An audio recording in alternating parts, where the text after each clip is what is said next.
चलिए बच्चों, good morning. क्या बात है, उदास उदास दिख रहे हो बहुत। कल का काम ज़्यादा हो गया होगा। चलिए ठीक है, आज हम देखते हैं समानुपात के नियम। पिछले पीरियडों में हमने पढ़ा था समानुपात के प्रकार, और समानुपात के प्रकार के पश्चात समानुपात के नियमों में पहला नियम जो एकांतरानुपात का नियम है, उस नियम पे चर्चा किए थे। पुनः शुरू से ही हम उसको देखते हैं। समानुपात के नियम में जो समानुपात के हमारे 5 नियम माने जाते हैं, और उसमें से सबसे पहला नियम है एकांतरानुपात का नियम। एकांतरानुपात का नियम हमको ये बोलता है कि यदि A अनुपात B समानुपात C अनुपात D हो, तो यदि हमारे दो अनुपात इस तरीके से हो जो आपस में बराबर हो, जिसे हम क्या लिखते हैं, A अनुपात B समानुपात C अनुपात D, या हम इसको लिख सकते हैं A बटे B बराबर C बटे D, या इसी को हम लिख सकते हैं AD बराबर BC। तिर्यक गुणा करेंगे तो AD बराबर BC। अब AD बराबर BC लिखने के पश्चात यहाँ हम A लिखे और A के नीचे C लिख देते हैं, तो B के नीचे में D आ जाता है। यहाँ पर हम क्या देखते हैं कि एकांतर में, जैसे ज्यामिति में आप लोग एकांतर कोण पढ़े हो, तिरछा जो रहता है उसको हम एकांतर कोण बोलते हैं। तो यहाँ पर भी अनुपात में भी इसके एकांतर में, जैसे पहले अनुपात का द्वितीय पद B है और दूसरे अनुपात का प्रथम पद C है, इनके स्थानों में परिवर्तन हो गया है। जहाँ पर C था वहाँ पर प्रथम अनुपात का पद B आ गया है, और जहाँ पर B था वहाँ द्वितीय अनुपात का प्रथम पद C आ गया है। तो उसके एकांतर में आप देखिए, इन दोनों को देखिए और इन दोनों को देखिए। जहाँ B था वहाँ C आ गया, और जहाँ C था वहाँ पर B आ गया। उसके एकांतर के पदों में परिवर्तन हो गया है। तो जब उनके अनुपात के एकांतर के पदों में परिवर्तन होता है तो हम उसे एकांतरानुपात का नियम कहते हैं। और हम इसको इस तरीके से भी लिख सकते हैं A अनुपात C समानुपात B अनुपात D, क्योंकि आपको पता है कोई भी बटे को हम अनुपात के रूप में, उनके चिन्हों के रूप में इस तरीके से लिखते हैं। तो पहला नियम हो गया हमारा एकांतरानुपात का नियम। हमारा A अनुपात B समानुपात C अनुपात D दिया हुआ था, जिसे हम उस नियमों की सहायता से क्या लिख लिए, A अनुपात C समानुपात B अनुपात D। दूसरा नियम आता है हमारा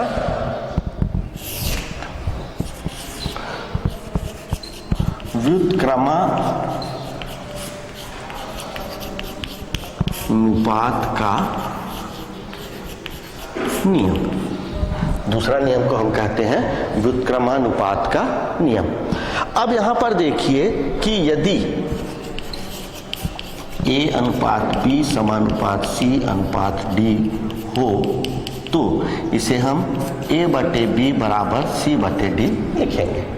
व्युत्क्रम का मतलब क्या होता है, उल्टा, विरुद्धार्थी, ठीक है ना। हिंदी में व्युत्क्रम का मतलब उल्टा होता है। तो उसके अर्थ से ही ये हमारा बना है व्युत्क्रमानुपात के नियम। जब समानुपात के पद पूरे पलट जाते हैं, ये A B C D के रूप में है, इसका उल्टा हम करेंगे तो क्या जाएगा, D C B और A। तो जब पूरे पदों का क्रम बदल जाता है, उल्टा हो जाता है, तो उसे हम व्युत्क्रमानुपात कहते हैं। अब इसमें देखिए, आप गुणा कर दोगे तो AD बराबर BC।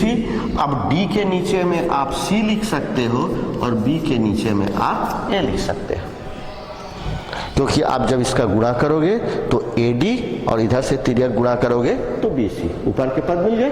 या हम इसी को लिखेंगे तो ये हो जाएगा D अनुपात C समानुपात B अनुपात A। तो यह हमारा कहलाता है व्युत्क्रमानुपात। दूसरा नियम हो गया हमारा व्युत्क्रमानुपात का नियम। तीसरा नियम आता है योगानुपात का नियम।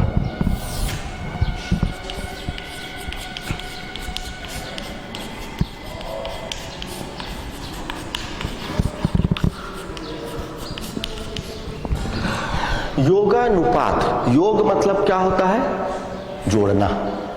योग का अर्थ क्या होता है? जोड़ना। तो अब इसी से देखिए कि यदि A अनुपात B समानुपात C अनुपात D हो तो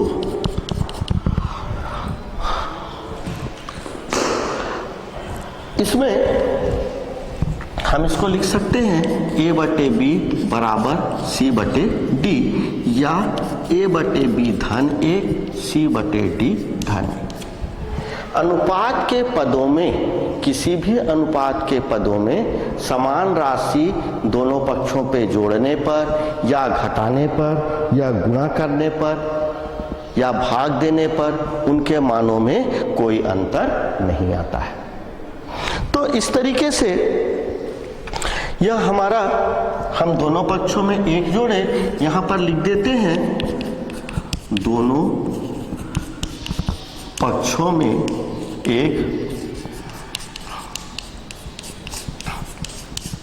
जोड़ने पर, जब हम इसके दोनों पक्षों में एक जोड़ दिए तो ये क्या हो जाएगा? A धन B बटे B C धन D बटे D। इसका हमने लघुत्तम निकाल लिया। लघुत्तम निकालने के बाद इस B का गुणा 1 से हुआ तो A धन B बटे B और C धन D बटे D। अब इसको अनुपात के रूप में लिखे तो ये हो जाएगा A धन B अनुपात B समानुपात C धन D अनुपात D। तो योगानुपात के नियम से एक चीज जो हमको पता चला वो क्या है कि किसी भी अनुपात के हर में जो दिया होता है वही पद अंश में जुड़ जाता है। अंश धन हर बटे हर, दूसरे साइड का अंश धन हर बटे हर। A धन B बटे B C धन D बटे D। तो जब कोई अनुपात के पद दिए हुए रहे तो हम सीधा इसको इसी तरीके से लिख करके उसके बगल में योगानुपात के नियम से लिख करके पूरे प्रश्नों को हल कर सकते हैं। यह पूरा लिखने की आवश्यकता नहीं होगी। ये तो हो गए हमारे 3 नियम। चौथा नियम आता है हमारा अंतरानुपात का नियम। अंतरानुपात के नियम में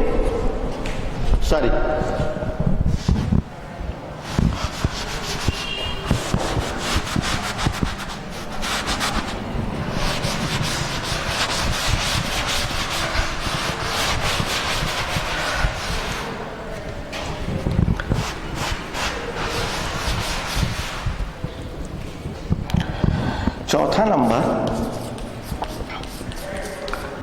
अंतरानुपात का नियम। इस चौथे नंबर में देखो, ये A अनुपात B समानुपात C अनुपात D हो तो अंतर का मतलब होता है घटाना, योग का मतलब होता है जोड़ना। योगानुपात के नियम में हमने एक जोड़ा तो अंतरानुपात के नियम से हम घटाएंगे। तो इसको हम लिख सकते हैं A बटे B बराबर C बटे D।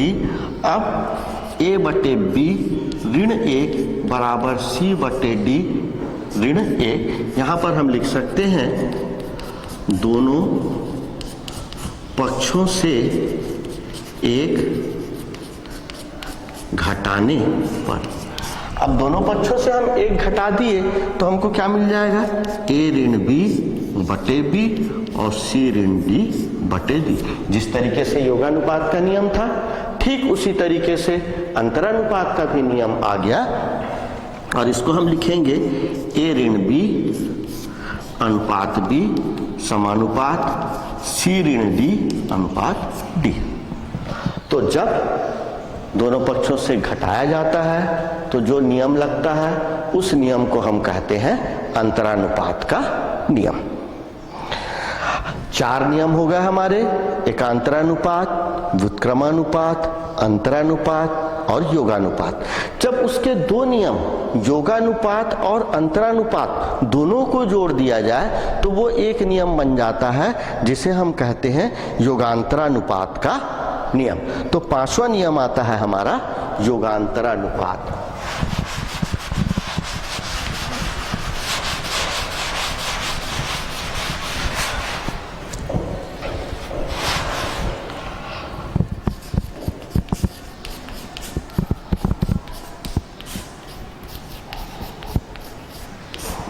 युगांतरानुपात का नियम।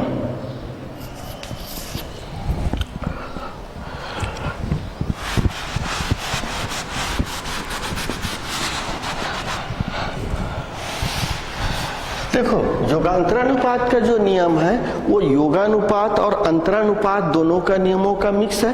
तो हम कहाँ से स्टार्ट करते हैं? यहाँ पर हम लिखे योगांतरानुपात का नियम।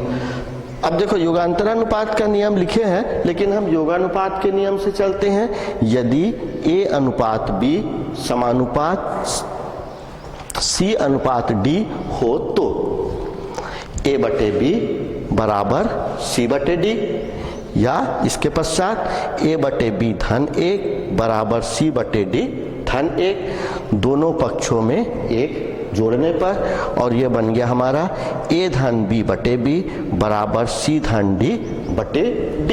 इसी को हम समीकरण नंबर 1 दे देते हैं। पहला चीज मिल गया, ठीक है।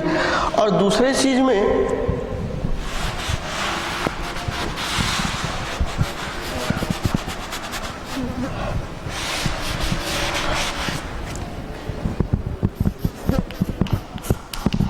फिर से पुनः वही चीज को लेकर के चल रहे हैं। पुनः A अनुपात B समानुपात C अनुपात D हो तो A बटे B बराबर C बटे D। अब दोनों पक्षों से 1 घटाने पर A बटे B में से भी 1 घटाए और C बटे D में से भी 1 घटाए। लिख लिए, दोनों पक्षों से 1 घटाने पर क्या मिल गया हमको? A ऋण B बटे B, लघुत्तम निकालेंगे, C ऋण D बटे D। यह हो गया समीकरण नंबर 2। दोनों का अलग अलग, अब इन दोनों को मिक्स करना है हमको, तो लिखते हैं यहां पर अब हम समीकरण 1 को समीकरण 2 से भाग देने पर। अब समीकरण 1 को समीकरण 2 से भाग देते हैं तो ये हो गया A धन B बटे B, फिर भाग दे रहे हैं A ऋण B बटे B। दूसरी ओर C धन D बटे D बटे C ऋण D बटे D। ये लिख लिए। भाग देना मतलब बटे में लिखना। और जब किसी भिन्न को दूसरे भिन्न से हम भाग देते हैं तो भाग गुणा के रूप में जब परिवर्तित होता है तो चौथा पद ऊपर आ जाता है और तीसरा पद नीचे आ जाता है, या संख्या पलट जाती है। जैसे A धन B बटे B गुणित B बटे A ऋण B, और दूसरे तरफ हो जाएगा C धन D बटे D गुणित D बटे C ऋण D। ये संख्या पलट गई। और पलटने के बाद देखो, यहाँ B और यहाँ B दोनों तरफ समान है, दोनों कट जाएंगे, और दूसरे तरफ D और D कट जाएगा। क्या बच गया हमारे पास?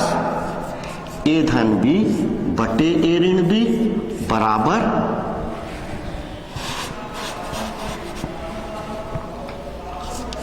C धन D बटे C ऋण D। तो इस तरीके से देखो आप, जो योगांतरानुपात का नियम होता है, उस योगांतरानुपात के नियम में हमको क्या प्राप्त हुआ कि यदि A अनुपात B समानुपात C अनुपात D हो तो एक और पहले अंश के साथ हर जुड़ जाता है, फिर अंश से हर घट जाता है। A धन B और A ऋण B बराबर दूसरी ओर का C धन D बटे C ऋण D, या हम इसको इस तरीके से भी लिख सकते हैं A धन B अनुपात A ऋण B समानुपात C धन D अनुपात C ऋण D।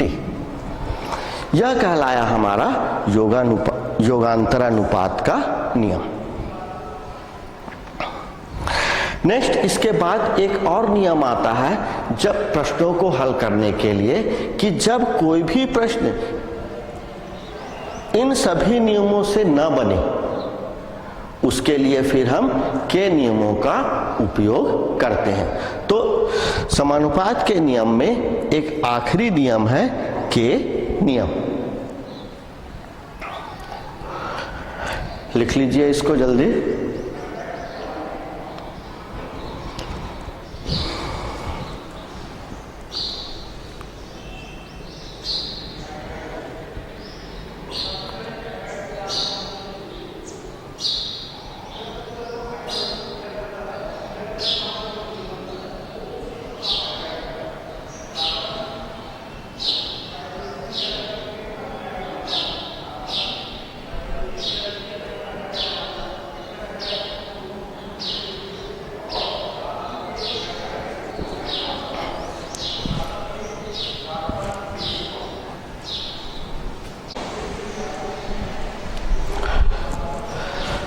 तक के लिख ही लिया होगा आप लोगों ने।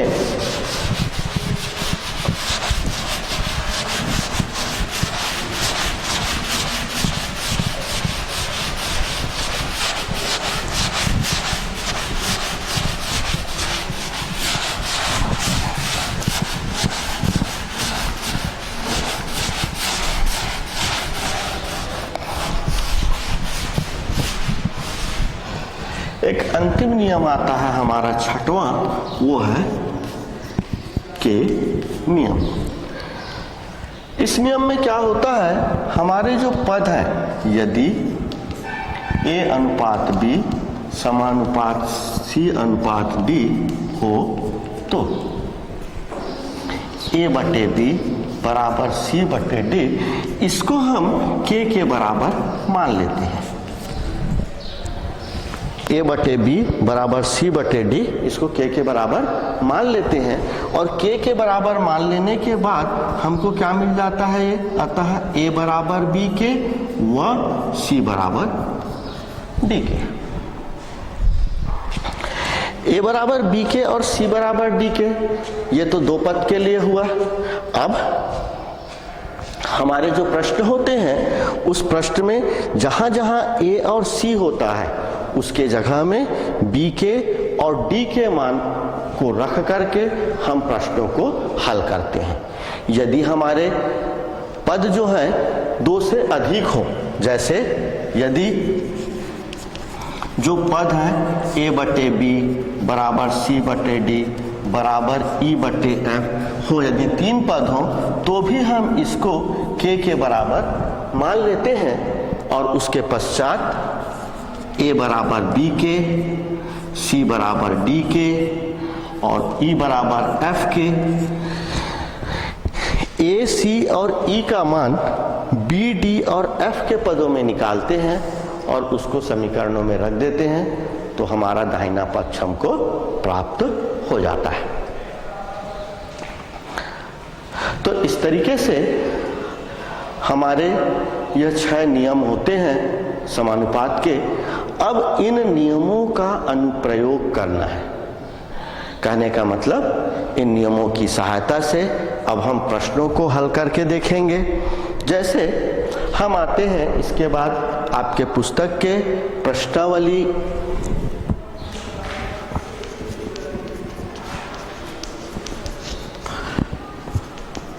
2.3। इस प्रश्नावली 2.3 में एक प्रश्न है कि यदि ए अनुपात बी बराबर सी अनुपात डी हो तो सिद्ध कीजिए कि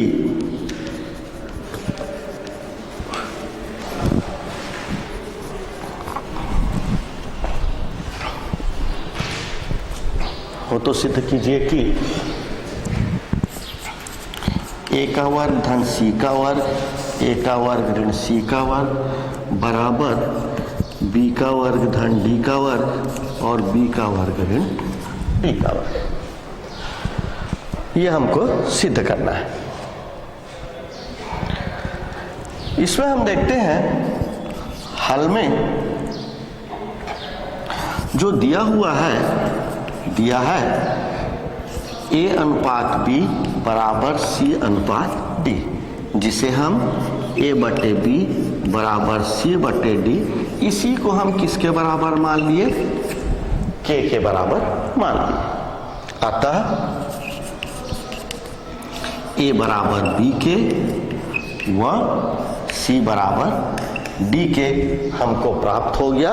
किस तरीके से, के नियम की सहायता से।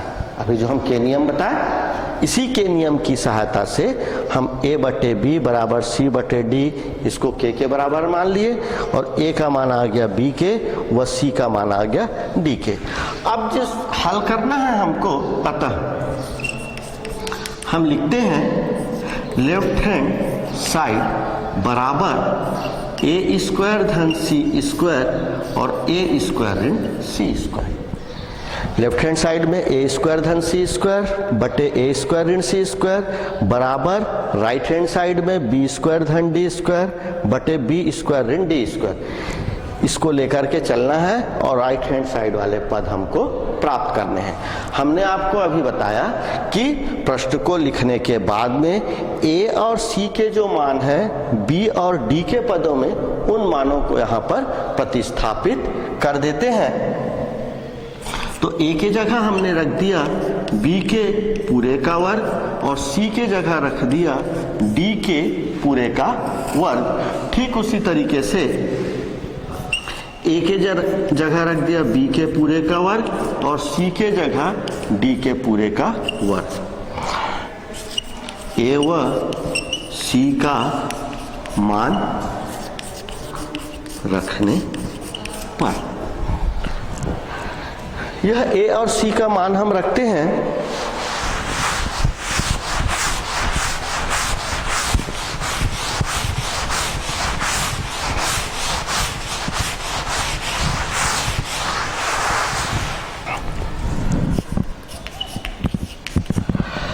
अब देखिए उसको हम हल करेंगे तो हमको मिल जाएगा वो बी स्क्वायर के स्क्वायर धन डी स्क्वायर के स्क्वायर बटे बी स्क्वायर के स्क्वायर ऋण डी स्क्वायर के स्क्वायर। ऊपर वाले से के स्क्वायर को कॉमन निकाल लिए तो बी स्क्वायर धन डी स्क्वायर बचा और नीचे से भी के स्क्वायर कॉमन निकाल लिए तो बी स्क्वायर ऋण डी स्क्वायर बचा। और दोनों में के स्क्वायर उभयनिष्ठ है तो दोनों के स्क्वायर कैंसिल हो गए और हमारा बच गया बी स्क्वायर धन डी स्क्वायर बटे बी स्क्वायर ऋण डी स्क्वायर। और यही हमको राइट हैंड साइड में प्रूफ करना था। एक चीज सवाल बनाते समय आपको ध्यान रखना है और वो ये है कि लेफ्ट हैंड साइड लिखने के पश्चात जब आप लेफ्ट हैंड साइड लिखो उसके पश्चात आप बराबर का चिन्ह लगाते हो और उसके बाद जो लेफ्ट हैंड साइड में दिया हुआ है उसे लिखते हो। तो हमेशा जो बराबर के चिन्ह है वो बराबर का चिन्ह के नीचे ही बराबर का चिन्ह रहना चाहिए, पहला चीज ध्यान रखना है। और दूसरा चीज बराबर का चिन्ह जो है वो हमेशा यह जो बटे का जो निशान है, ये जो बटे का जो निशान है उस निशान के पैरेलल समांतर में ही रहना चाहिए, ना ऊपर रहना चाहिए ना नीचे रहना चाहिए। इस चीज का यहाँ पर देखिए ये बटे का निशान है, उसके सामने बराबर का चिन्ह है, इस बराबर के चिन्ह के नीचे दूसरा बराबर का चिन्ह है और यह बराबर का चिन्ह भी इस बटे के निशान के समानांतर ही है। इस तरीके से लिखने से व्यवस्थित रहता है, सुंदर दिखाई देता है, जांचने वाले को तकलीफ नहीं होती और आपको पूरे मार्क्स परीक्षाओं में मिलते हैं। चलिए इस प्रश्न को लिख लीजिए। इसके बाद दूसरा प्रश्न देखते हैं।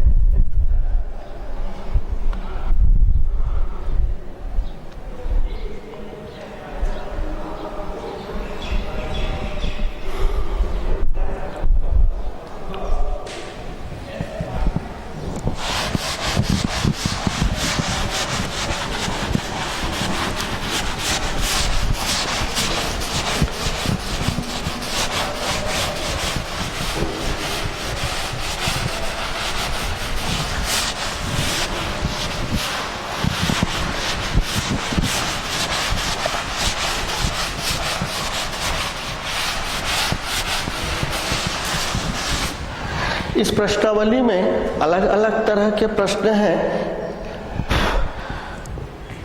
कई प्रश्न और यह एक महत्वपूर्ण प्रश्नावली है जिससे परीक्षा में अधिकतर प्रश्न पूछे जाते हैं। जो परीक्षा में प्रश्न पूछे जाते हैं लगभग उसी से मिलते जुलते ही हम प्रश्नों को यहाँ पर बनाएंगे जिससे आपको परीक्षा की तैयारी करने में भी किसी भी प्रकार की कोई परेशानी न हो। एक प्रश्न लेते हैं, आपके बुक में वो 11 नंबर में प्रश्न दिया हुआ है कि यदि x बराबर 3ab बटे a धन b हो तो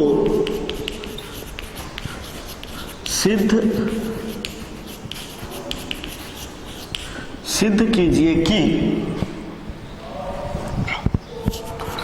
2x धन 3a बटे 2x ऋण 3a धन 2x धन 3b बटे 2x ऋण 3b बराबर 2। यह एक प्रश्न है। सबको यह ब्लैक बोर्ड की ओर देखिए। जब हम प्रश्न को देखते हैं तो हम क्या पाते हैं कि 2x धन 3a और 2x ऋण 3a है। यह योगांतरानुपात के नियम से कुछ मिलता जुलता दिख रहा है। दूसरा पार्ट भी देखिए, यहां पर 2x धन 3b और 2x ऋण 3b, एक बार हर का मान जुड़ा है और एक बार घटा है, यहां पर भी एक बार जुड़ा है और यहां पर भी एक बार घटा है। तो इस तरीके से यदि हम प्रश्नों को देखने के बाद सोच लें तो हमको ये पता चल जाता है कि इस प्रश्न को बनाने में योगांतरानुपात के नियमों का उपयोग हुआ है। अब हम इसको हल करते हैं। हल में दिया है x बराबर 3ab बटे a धन b, और x के नीचे कुछ नहीं है, इसका मतलब 1 है होता है। या हम इसको इसी तरीके से लिख सकते हैं x बटे 3a बराबर b बटे a धन b, क्योंकि जब हम इसका तिर्यक गुणा करेंगे तो 3ab बटे a धन b, 3ab बटे a धन b हमको इसका पूर्व पद प्राप्त होगा। ये होने के बाद में देखिए कि यहाँ पर x है और हमको जो हल करना है यहाँ पर क्या दिया हुआ है, 2x दिया हुआ है। तो यदि यह x 2 में बदल जाए तो हमारा प्रॉब्लम जो है वो सॉल्व हो जाएगा। अब यहाँ पर 2 लाने के लिए क्या करना पड़ेगा, हमको 2 से गुणा। और आपको अनुपात के नियम पढ़ते समय मालूम है कि किसी भी अनुपात में समान राशि का दोनों पक्षों में गुणा करने पर उनके मानों में कोई अंतर नहीं आता है। उस नियम को ध्यान में रखते हुए हम यहाँ पर 2 का गुणा कर देते हैं। 2x बटे 3a बराबर 2b बटे a धन b, साइड में हम लिख देते हैं दोनों पक्षों में 2 का गुणा करने पर। अब 2 का गुणा कर दिए। अब इस 2 का गुणा करने के पश्चात योगांतरानुपात का नियम को सीधे लगा देते हैं। दोनों पक्षों में 1 जोड़ने पर, लघुत्तम निकालने पर, ये सब कुछ लिखने की आवश्यकता नहीं है। हम इसको सीधा लिख सकते हैं 2x धन 3a बटे 2x ऋण 3a बराबर 2b धन a धन b बटे 2b ऋण a धन b। साइड में हम लिख देंगे योगांतरा अनुपात के नियम से। जब भी हम प्रश्नों को हल करें और हल करने के पश्चात उन प्रश्नों को हल करते समय जिन नियमों का उपयोग होता है उन नियमों को साइड में लिखना आवश्यक है। जब हम उन नियमों को लिखते हैं तभी आपको पूरे नंबर मिलते हैं। और ये पूरे नंबर बच्चों को कब मिलते हैं, आप नेट से माध्यमिक शिक्षा मंडल नेट में पूरे चीज को डाउनलोड की है। आप आंसर कॉपी दूसरे बच्चों का जो गणित में 100 में 100 नंबर पाए हैं उन बच्चों की आंसर कॉपी को देख सकते हैं। तो उन बच्चों की आप आंसर कॉपी देखेंगे तो उसमें आप देखिएगा कि हर नियम को वो बहुत साफ सुथरे अक्षरों में बगल में लिखे हुए होते हैं। अब ये मान रखने के बाद फिर हम इसको हल करते हैं। 2x धन 3a बटे 2x ऋण 3a बराबर 2b धन a धन b और 2b कोष्टक खोल दिए तो ऋण a ऋण b, या 2x धन 3a बटे 2x ऋण 3a, 2b और b 3b धन a और 2b में से b चला गया तो b ऋण a। ये मिल गया हमारा समीकरण नंबर 1।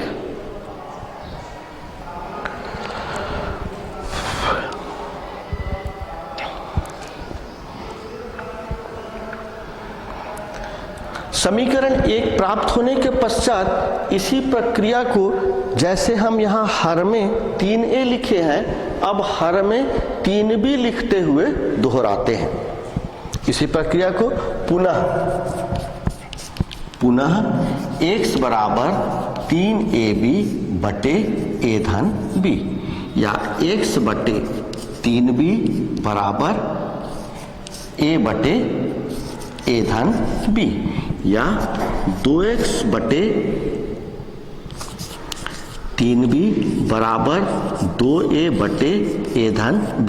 साइड में हम क्या लिख सकते हैं, दोनों पक्षों में 2 का गुणा करने पर, दोनों पक्षों में 2 का गुणा कर दिए, और इसके पश्चात 2x धन 3b बटे 2x ऋण 3b बराबर 2a धन हर a धन b बटे 2a ऋण a धन b। साइड में यहां पर हम लिख देंगे योगांतरा अनुपात के नियम से जो भी कार्य हम करें उसको लिखना जरूरी है, ताकि जांचने वाले को ये पता चल जाए कि आप क्या किए हो। यदि आप उसको लिखोगे नहीं तो जांचने वाले को यह पता नहीं चलेगा कि आप क्या बताना चाह रहे हो, और आपका प्रश्न गलत हो जाएगा, आपके पूरे मार्क्स इसमें नहीं मिलेंगे। अब ये हो जाने के पश्चात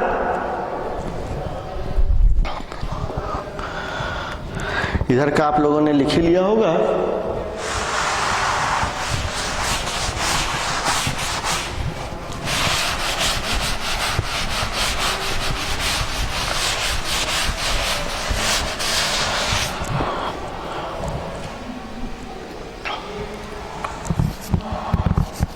x धन 3b बटे 2x ऋण 3b बराबर 2a धन b बटे 2a ऋण b। इसको हम हल करते हैं तो ये 3a धन b बटे 2a में से a गया तो a ऋण b प्राप्त हो गया। यह आ गया हमारा समीकरण नंबर 2। अब हम समीकरण नंबर 1 व 2 को जोड़ने पर, समीकरण 1 और 2 को जोड़ने पर, समीकरण 1 में हमको लेफ्ट हैंड साइड में क्या मिला है, 2x धन 3a बटे 2x ऋण 3a। समीकरण 2 के लेफ्ट हैंड साइड में मिला है हमको 2x धन 3b बटे 2x ऋण 3b। ये समीकरण 2 का लेफ्ट हैंड साइड 2x धन 3b बटे 2x ऋण 3b। दोनों के लेफ्ट हैंड साइड को लिख लिए धन का चिन्ह लगा करके। जब आप दोनों को लेफ्ट हैंड साइड को धन का चिन्ह लगा करके लिखोगे तो आपको ये दिख जाएगा कि जो आपको सिद्ध करना था उसमें वही चीज लेफ्ट हैंड साइड में पूछा गया है। 2x धन 3a बटे 2x ऋण 3a, 2x धन 3b बटे 2x ऋण 3b। अब दोनों के राइट हैंड साइड को लिखते हैं तो राइट हैंड साइड में समीकरण 1 के राइट हैंड साइड में दिया है 3b धन a बटे b ऋण a, धन समीकरण 2 के राइट हैंड साइड में दिया है 3a धन b बटे a ऋण b। दूसरे साइड का भी आप लोगों ने अब तक लिख लिया होगा।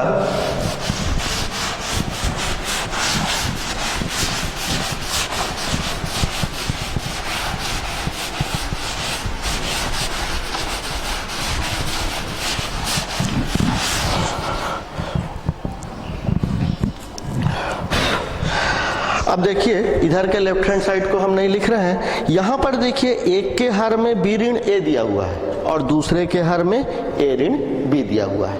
तो यदि हम यहां से ऋण चिन्ह को उभयनिष्ठ निकाल लेते हैं तो यह भी b ऋण a में परिवर्तित हो जाएगा। हम इसको कुछ इस तरीके से लिख सकते हैं 3b धन a बटे b ऋण a धन 3a धन b बटे, यहां से हम ऋण चिन्ह को यदि उभयनिष्ठ निकालिए तो यहाँ पे b ऋण a में परिवर्तित हो जाएगा। अब यह धन चिन्ह और यह ऋण चिन्ह, इन दोनों चिन्हों का हम गुणा कर लेते हैं तो 3b धन a बटे b ऋण a ऋण 3a धन b बटे b ऋण a। अब आप एक चीज देख रहे होंगे कि दोनों के हर में b ऋण a आ रहा है, और जब दोनों में हर समान हो तो हमको लघुत्तम निकालने में दिक्कत नहीं होती है, और दोनों का लघुत्तम हमारा b ऋण a आएगा। इस b ऋण a से इस b ऋण को भाग देंगे तो एक बार जाएगा, गुणा कर देते हैं 1 से तो इधर मिल जाएगा 3b धन a ऋण चिन्ह। अब इस ऋण चिन्ह और यह कोष्टक में है, तो जब हम कोष्टक खोलते हैं तो इन चिन्हों का गुणा कोष्टक के अंदर के जो दोनों में चिन्ह है उनसे होता है। तो इस ऋण चिन्ह का गुणा जब 3a के सामने कोई चिन्ह नहीं है, मतलब धन चिन्ह है, इससे गुणा होगा तो वह ऋण 3a हो जाएगा और इधर ऋण b आ जाएगा। इस 3b में से ये b जाएगा तो 2b बचेगा, और ऋण 3 में से धन a जाएगा तो ऋण 2a बचेगा बटे b ऋण a। दोनों से हम 2 को उभयनिष्ठ निकाल लिए तो ऊपर भी b ऋण a बच गया और नीचे भी b ऋण a बच गया। समान राशि b ऋण a और b ऋण a आपस में कैंसिल हो गए और हमारे पास सिर्फ बचा 2। यही हमको राइट हैंड साइड में प्रूफ करना था, यही चीज हमको राइट हैंड साइड में प्रूफ करना था। तो इस तरीके से देखें कि सवालों को हम किस तरीके से हल करते हैं, और इसके बाद लिख लीजिए इसको।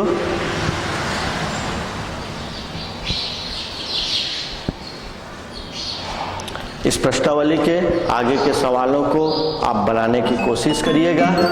तब तक के लिए टाटा बाय बाय।